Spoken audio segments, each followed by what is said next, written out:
Thank you, Mr. Chairman. And to Chairman Bernanke, thanks for your insights today. As usual, I want to join my colleagues in commending you on the increasing openness and transparency at the Fed.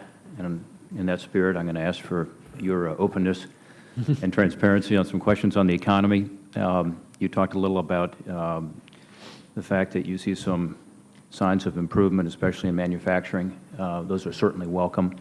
But you also cited a number of troubling aspects. You talked about the long-term unemployed and said that over 40% of people have now been unemployed for more than 6 months, which is twice what it was in the last recovery.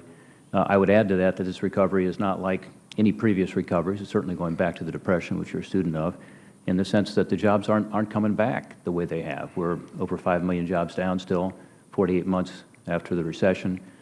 At this time, after the '81 recession, which was the most deepest recession in recent times, we had 6 million jobs that had been created as compared to over 5 million down. And even in the so-called jobless recovery of 2001, as you know, at this point, 48 months out, we were up at least 350,000 jobs.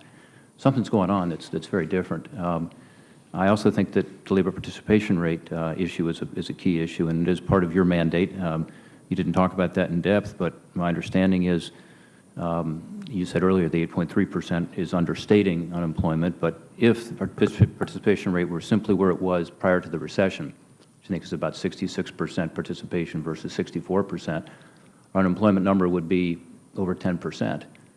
And so I think we've got a more serious structural problem than perhaps just another business cycle. And if you agree with me on that, then I'd love to hear what you think about what we should do in terms of structural changes. I would add to that, by the way, what you cited on the fiscal side. You, in essence, said that we are an increased probability of a fiscal crisis, as I read your testimony, because of crowding out higher debt payments, but also the possibility of, as what's happened in Southern Europe, a sudden spike in interest rates. So my question to you is, on the tax side, on the regulatory side, on the healthcare side, on the energy side, as you talked about briefly on, in the area of healthcare costs, worker retraining, don't we need a sort of a reset of the economy and a more aggressive structural change to our economy? And if so, if you agree with that, along what lines would you suggest?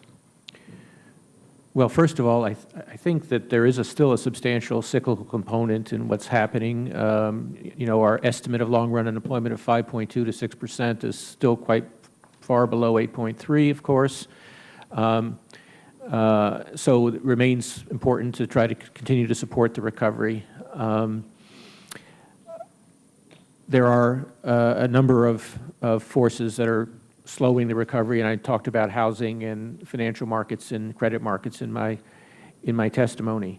All that being said, good policy is good policy anytime. There's lots of things where the U.S. Would benefit from structural reforms. I've talked frequently about the tax code. I know you're very interested in budgeting and tax code issues. That would be very constructive. We have very important needs on education and workforce skills. R&D continues to need support. Healthcare is a major issue, both because of the federal fiscal situation. This is the major force driving the long-run deficits, or a major force, but also because these high costs are bad for the efficiency and the living standards of the economy in general. So those are all areas that, when you and I were colleagues in the previous administration, we talked about some of those issues. You've worked on trade, which is also an area where I think progress can still be made. So all of these structural reforms, I shouldn't be put on the shelf just because we're still recovering from a deep recession. I would just suggest that, back in those days you talked about, I was OMB director in '07, as you know, we had 4.5% unemployment. We had a debt that was 1.2% of GDP. Things seemed like they were going pretty well. Obviously they weren't. There were some underlying problems in the economy.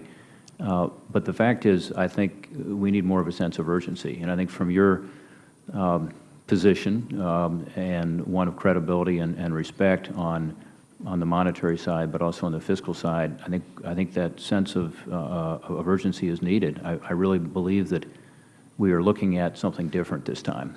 And I think if we don't begin to make these serious changes, we're going to be in trouble. You mentioned tax reform as an example. In the last 2 decades, every one of our OECD partners, meaning the developed countries in the world, have reformed their tax code to attract investment and capital. You talked about the need for us to change our tax code to encourage working, to encourage savings and investment, capital formation. Everyone has done it, except us. And we continue to fall behind as a result, in my view. So, and this, I think, can be played out in these other areas we talked about, certainly including on the regulatory side and healthcare, as you said. And as you say, healthcare will bankrupt the country unless we do something about it. So I thank you for your testimony today, and look forward to your continued advice on the structural changes we need in our economy to truly deal with your second part of your mandate and to get this economy and jobs back on track. Thank you, Senator. Senator Ayad. Thank you, Mr. Chairman. Chairman Bernanke, appreciate your hard work. I want